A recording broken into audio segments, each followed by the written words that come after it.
Assalamualaikum warahmatullahi wabarakatuh.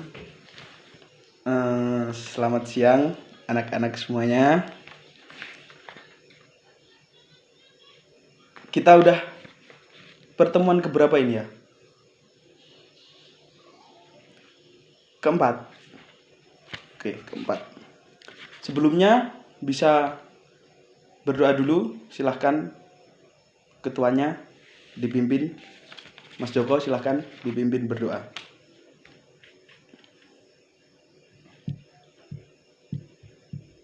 Ya, terima kasih.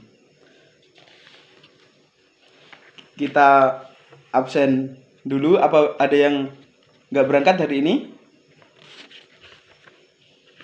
Berangkat semua. Alhamdulillah berangkat semua. Kita sampai ke bab 8. Peristiwa kerasulan Nabi Muhammad. Pada pertemuan kemarin kita sudah membahas tentang kelahiran Nabi Muhammad sampai masa remaja beliau. Kita akan sedikit mereview pelajaran kemarin. Silahkan, saya beri pertanyaan nanti dijawab. Nabi Muhammad lahir di kota mana, teman-teman? Ada yang bisa jawab? Ya, benar. Siapa nama ayah dan ibu dari Nabi Muhammad?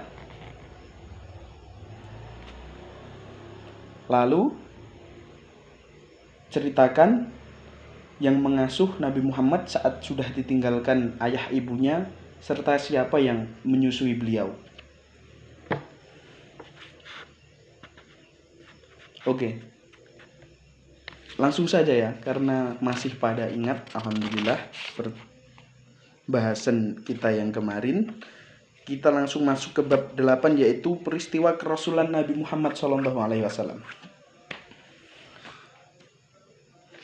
Silahkan dibuka bukunya. Buku ini sudah bawa semua kan?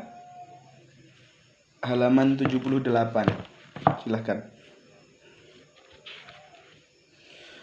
Nabi Muhammad adalah keluarga yang sangat dihormati di kota Makkah, yakni beliau berasal dari kaum Quraisy. Paman beliau sangat dihargai di sana, yang bernama Paman Abu Thalib. Zaman ini adalah disebut dengan zaman jahiliyah, di mana orang-orang masyarakat Arab pada waktu itu mereka menyembah berhala dan mempercayai hal-hal yang tahayul.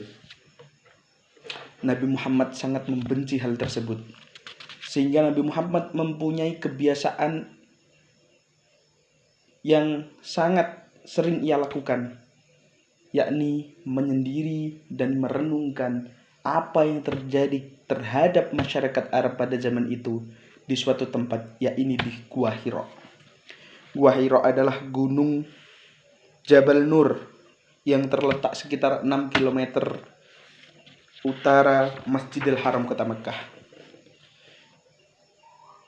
Di tempat itu Nabi Muhammad menyucikan hati dan pikiran, memikirkan bagaimana masyarakat Arab bisa meninggalkan kebodohan-kebodohan yang mereka lakukan, bisa meninggalkan penyembahan terhadap berhala dan mempercayai hal-hal tahayul itu. Nabi Muhammad berpikir dan merenung sepanjang hari. Sangat sering beliau berada di situ. Seringkali beliau membawa bekal, minuman dan makanan yang sudah disiapkan oleh istri beliau yang bernama Khadijah. Masih ingat kan? Istri beliau bernama Khadijah sangat sering mempersiapkan bekal. Seringkali Nabi Muhammad kehabisan bekal, lalu mengambil lagi bekal ke rumah, kemudian kembali lagi ke suatu tempat itu yang disebut Gua Hira untuk merenungkan diri, atau namanya bertafakkur.